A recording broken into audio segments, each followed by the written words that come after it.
Thanks everybody for having me. Luke's like my new friend. I just met him last week, and he's such a deep thinker. Can you tell? He just thinks deeply, which you need those friends. I'm less of a deep thinker. I'm like, I just go do stuff, and sometimes it gets me in trouble, and sometimes it doesn't. But my background is really in the third-party administration space. So working with self-funded health plans is where I started my career. Got to a point where I will say what I share with Luke is like asking a lot of questions, and once you see something, you can't unsee it, so you keep trying to peel back the layers, and that's what happened in the pharmacy space for me.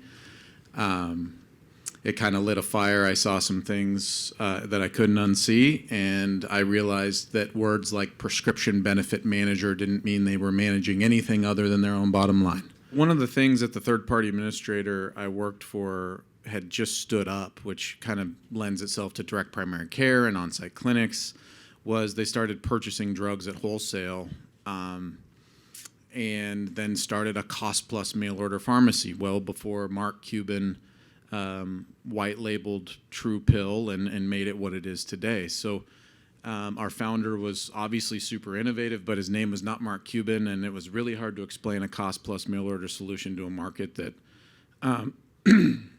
didn't understand PBM at the time either. So that's where I kind of got my start and got to see that bigger doesn't mean better when it comes to prescription benefit managers, that we are able to save money by aligning interests.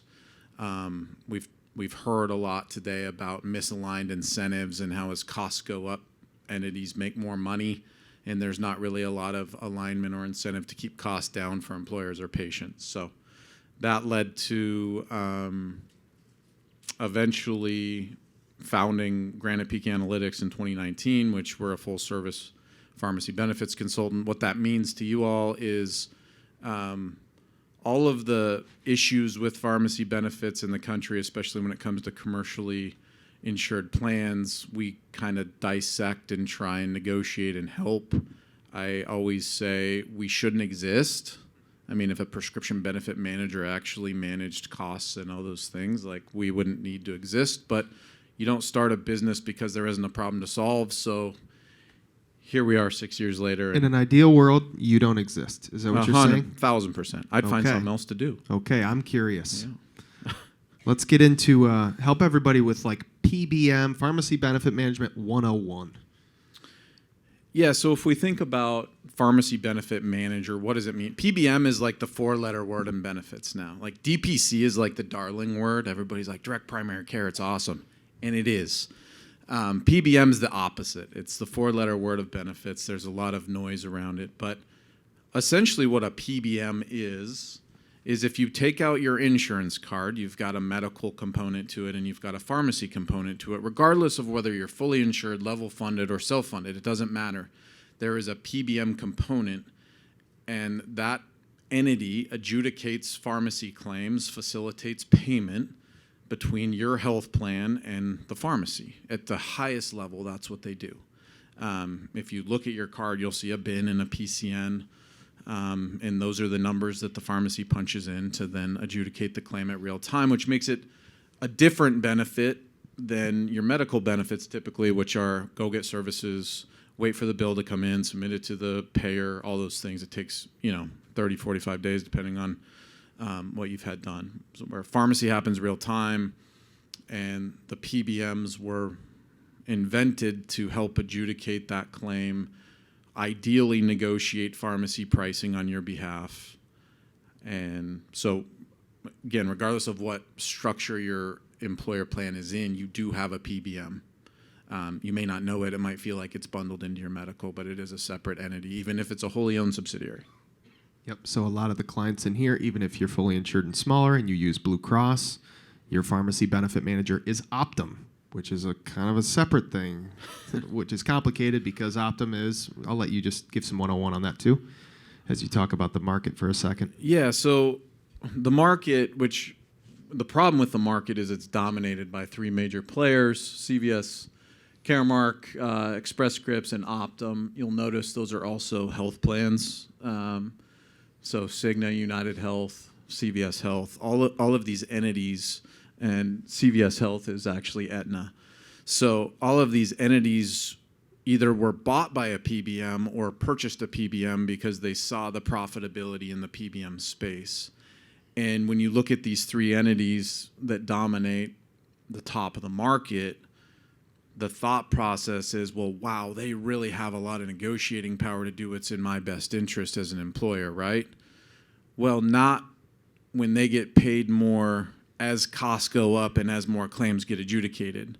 So that's really a lot of education, and things that we talk about are helping understand. One, we call them the big three because they're at the top. Now there's kind of the big four because we've got some others in there, but that's the conundrum, is because you look at big names and you think, wow, they must be able to negotiate. But it goes back to some of the things that were said in prior sessions, like it's not a normal marketplace where there's supply and demand and price setting, and we'll get into that a little bit. But yeah, the interesting thing about Optum and Blue Cross having a partnership is they're actually competitors. So then in my mind, I think, well, there's got to be something really financially beneficial to one or both of them if that's who they're partnering with. I don't know if that's where you wanted me to go. No, that's good. Okay. That's plenty. Just a reasonable question to be asked is all I'm saying. You want me to go to the next visual? Sure. We walk through it? Okay. This is simple, right? I am not going to go through. Actually, this is from Drug Channels Institute, and those numbers reflect entire chapters on each piece of the supply chain. But this is showing the flow of product and money for a brand drug in the United States. What I like to point out is it's complex by design, and everybody's making money in between, right? So it's not necessarily a PBM issue, although they're kind of part of the problem. It's a pharmaceutical supply chain issue in America and how it's structured.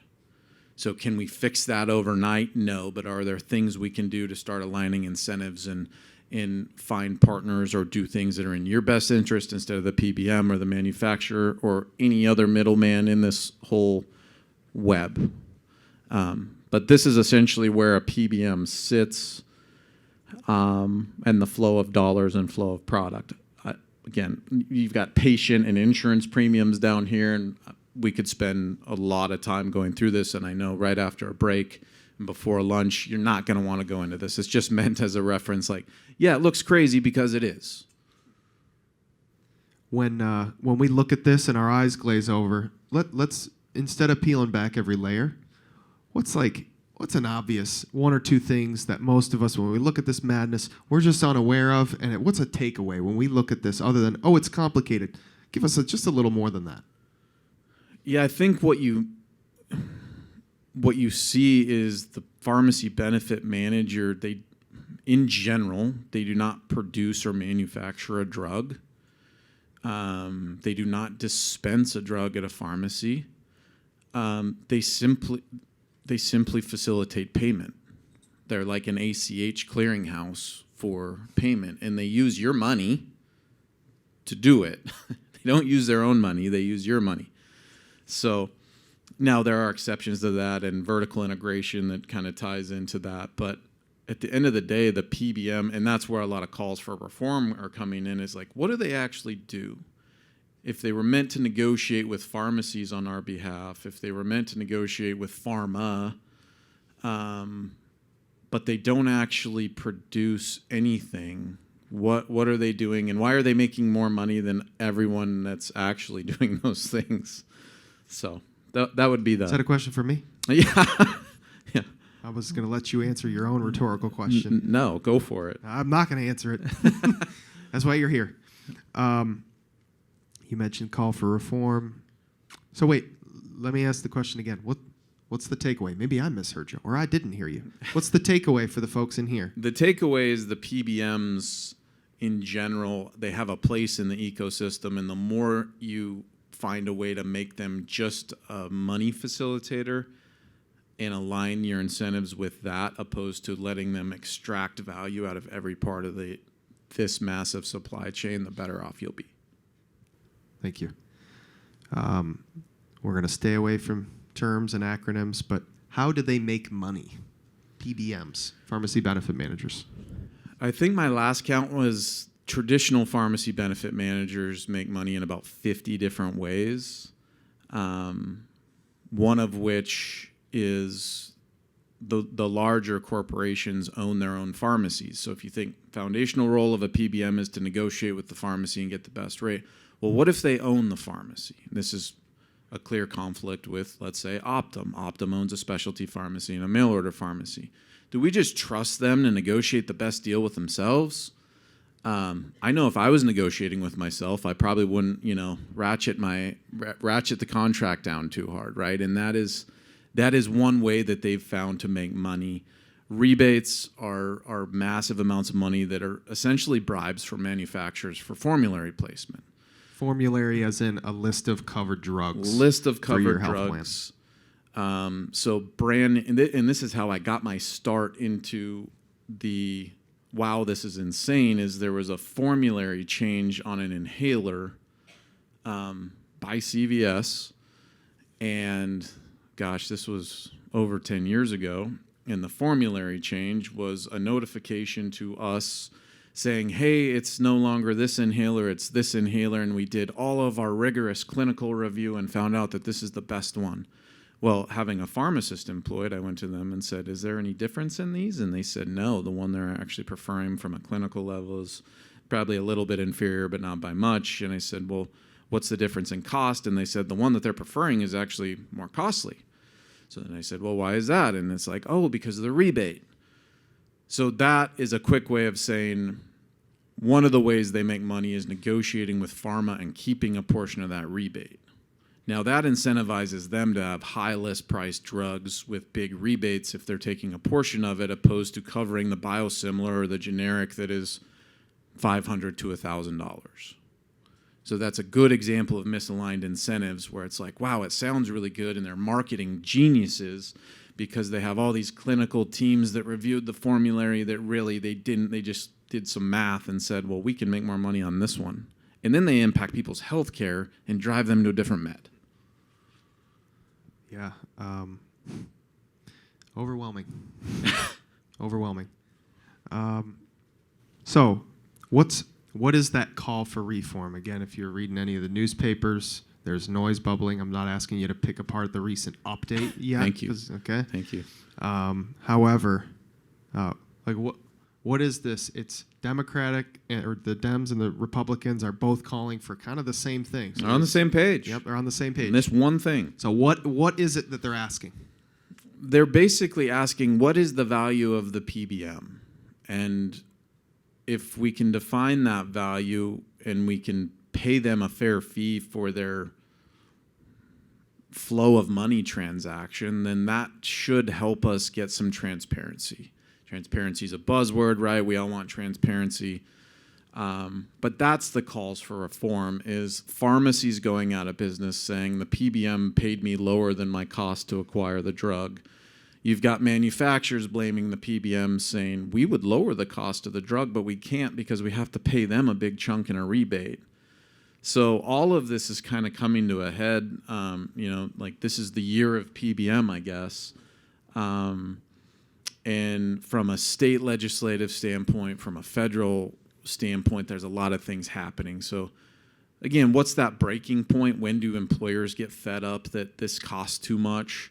That's kind of, the entire system can only handle so much, and I think that's the call for reform. Lawsuits, trying to uncover those 50 different ways that PBMs make money, and then say, as a plan sponsor, does paying my PBM all those things, am I getting that value from what I'm paying them? That's the question, and that's what's really been highlighted. Now, I've always said, maybe I should change my tune now in the last 2 weeks, but I've always said if we can legislate this problem out of existence, I will be floored and I will be completely happy. My business will be worth zero, but I will find something else to do that's meaningful, right? I still don't think we can legislate our way out of it, and there's private sector solutions today that you can make a dent in, but I will say there's more momentum than there's ever been, and the calls for reform are, regardless of what side you stand on, like, they're accurate. And there's voices like Mark Cuban, who really has found a way to kind of memorialize the problem and create a product and a momentum, and people listen to him. So. Yeah. We'll get into him in a minute. But before we do, when we go back to my book quote here, when, I think if my math is right and timing, in the 80s, when it was 4% of an employer's total healthcare spend, pharmacy. I think it was probably before a lot of this, right? A lot of it's gotten more complicated, more tangled. But if this still existed and the number was still 4%, it would have less of our attention, I'm guessing. It's because the size has grown so much of an employer's and a member as well, total healthcare spend. It's gotten to be a massive chunk. On average, what are we talking about? 30, 40%? Yep. Yeah? Yeah, definitely 25% of your total spend now is usually pharmaceutical related. 30 to 40 is more common. Obviously, it depends on how much you're spending in medical. But what have you seen? What are the wild cases you've seen? 70% on a small group. One biologic that is $30,000 a month or something like that. So all of the insurance dollars and premium and all of those things are going towards one patient on one medication. Well, not all of it, 70%. And if I were to ask you, if I said, what's really going into that? You're probably going to point to this. But if we put that to the side for a second, a lot of us have heard a lot about the GLP-1s. Biologics is one that you mentioned. Can we just talk about the actual drugs, medications themselves, or things that maybe we're not all totally aware of what they are and how they're impacting employers in the room outside the food chain here? Right. Yeah. We can get away move from the past food chain. this and talk about GLP-1s. Right. Most of you know what those are. If you don't, that's really Ozempic being the primary one for type 2 diabetes. Wegovy being the primary medicine for weight loss or obesity. And it's a new wave, right? So, and there's pros and cons to everything. GLP-1s are actually an amazing breakthrough. Not that they haven't been around for a long time, but they've found their way into mainstream and a mechanism, and then a lot of marketing that has led to them just ballooning. And I'm sure as an employer you've seen this, especially if you get some of your data. If you're not fully insured, it's like, wow, our spend on diabetes has gone through the roof. Now, my take as a non-clinician is a managed diabetic is better than a non-managed diabetic, and GLP-1s have shown much more success in getting people to goal A1Cs and things like that. So good, we've got a medicine that better helps people with diabetes and can also help with other comorbidities or other conditions they have. Some of the problems that most employers are facing is, do we cover them for weight loss? And if so, how much will that cost us? And early on, when GLP-1s came out for type 2 diabetes, there was various strategies to make sure, okay, our benefit plan doesn't cover treatment for obesity, but it does for obviously diabetes, so it's okay to approve this drug. Well, some PBMs, especially those that make more money as costs go up, did not put any guardrails in place. So what you saw was a lot of people that did not have diabetes that were getting Ozempic and using that for the side effects of weight loss, which not really a covered benefit, game the system, again, misaligned incentives. You don't put any prior authorization criteria or anything to prevent that. Now where I see a lot of employers going is kind of like, if we have a high diabetic population and there's a lot of people taking this, that's one thing. It's, do we have people taking it for weight loss that shouldn't be? And also, is it a competitive advantage for us to pay for these medications for weight loss from a hiring standpoint? Also, what's our turnover? So it takes this 1 + 1 doesn't equal 2 kind of calculation when you're looking at, are you losing people because they're following benefit plans that cover this. Now, there's a lot that's changed. Direct to consumer from manufacturers is really coming into play, where it's made it a lot more affordable for people to pay for their own GLP-1s for weight loss. I think Hims and Hers was one recently.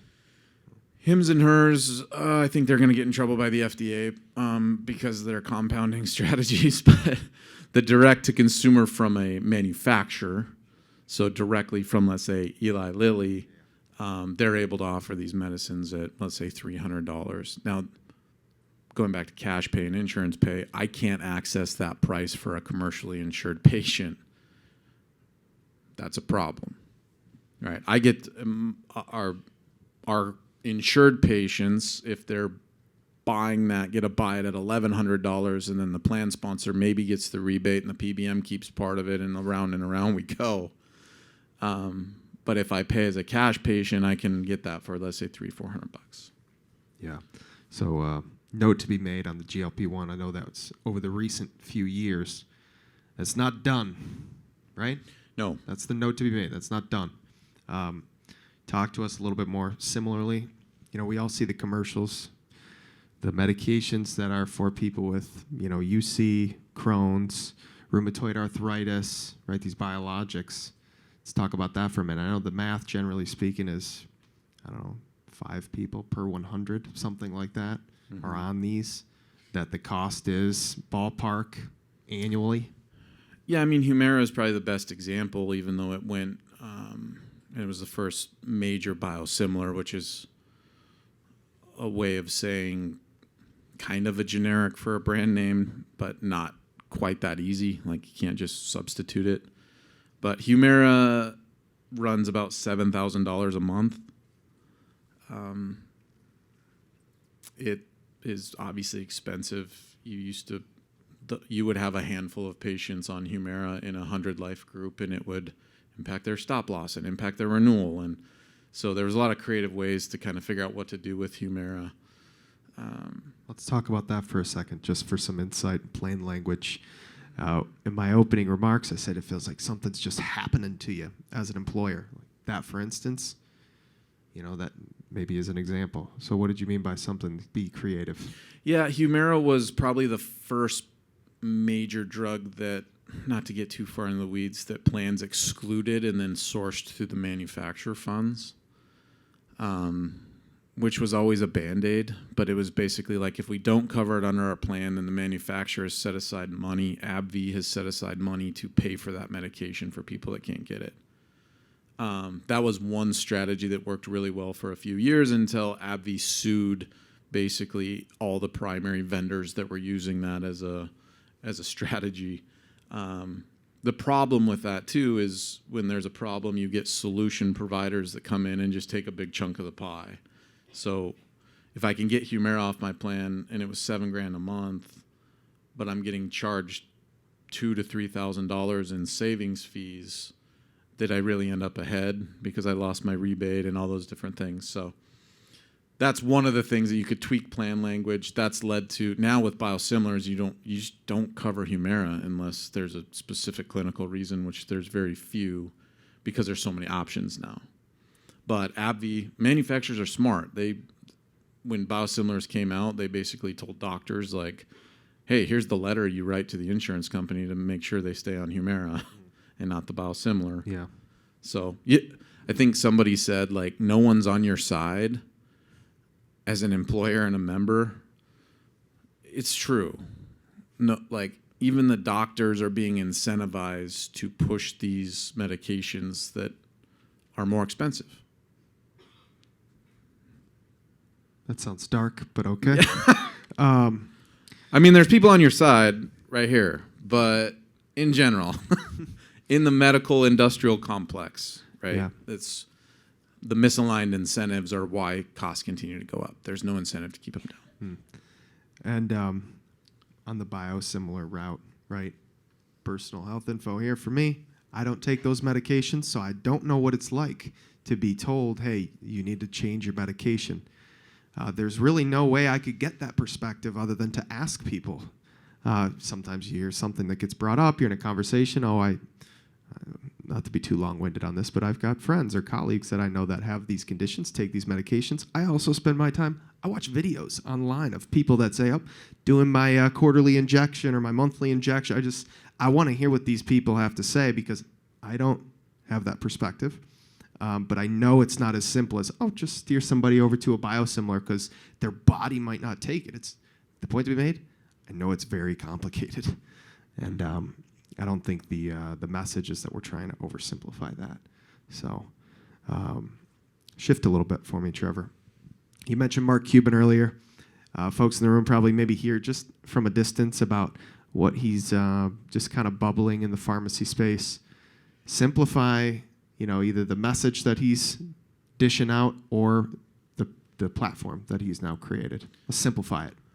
Yeah, high level, Mark Cuban created Mark Cuban Cost Plus Drugs, which is basically he just slapped his name on a mail order pharmacy that I think is called True Pill.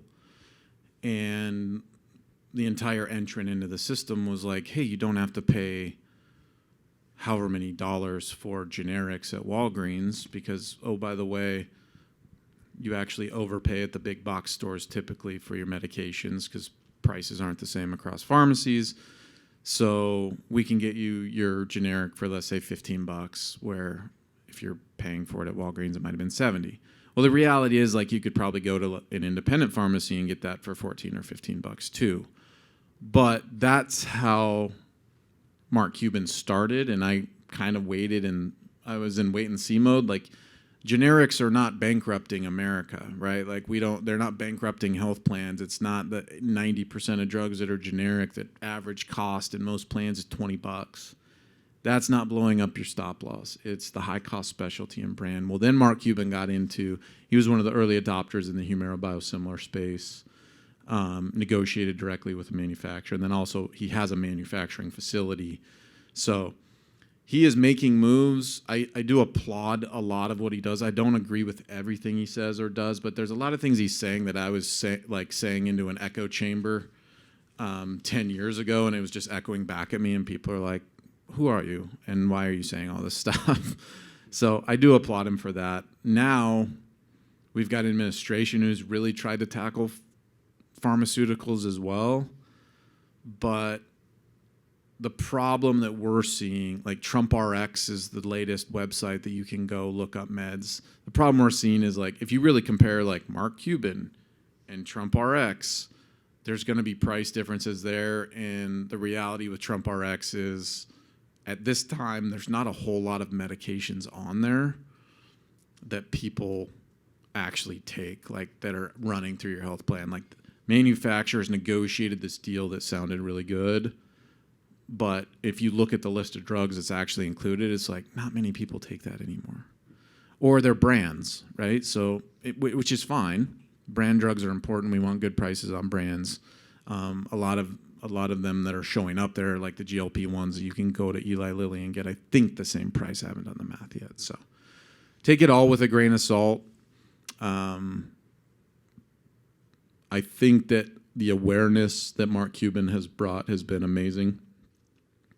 I think the current administration has done a good job of furthering conversations, and not just the current administration, but Congress has done a good job of understanding the problem and trying to do something about it. Now, we passed something a while back that actually gave employers a tool to help themselves that very few took advantage of, and there's reasons for that. But I suspect that'll be the same as a lot of this stuff rolls out. And again, Luke said, to us, it feels hot off the press because it's like in the last 2 weeks, but all of you have been busy running your businesses, so you're probably not like, oh, I heard that this amazing legislation passed on pharmacy, right? Yeah, we don't expect that. But if you're in here, we can talk about it. Yeah.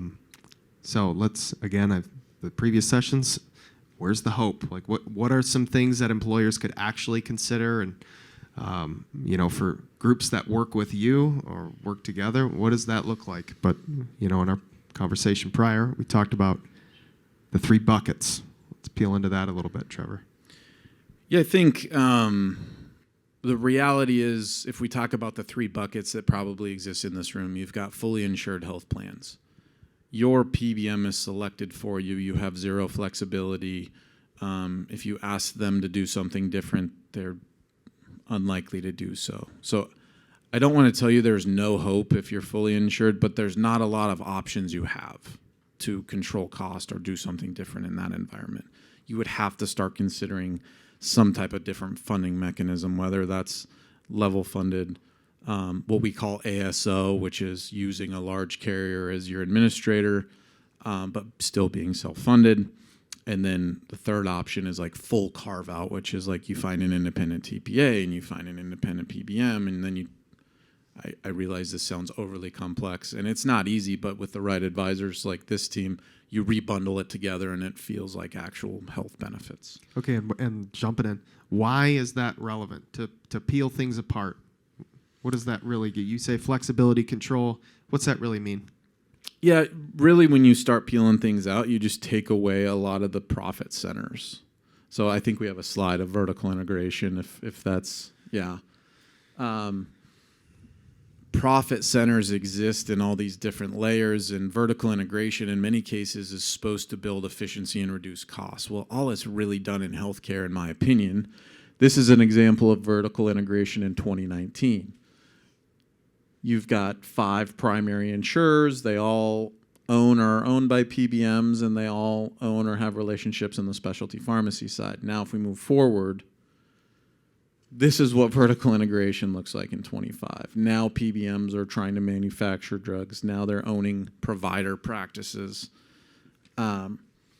So when you talk about what can you do and why is it relevant, when you stop believing that vertical integration is going to reduce costs, and you start understanding that the only efficiencies gained, any efficiencies and dollars gained in this level of vertical integration goes directly to the bottom line of the shareholders or the company.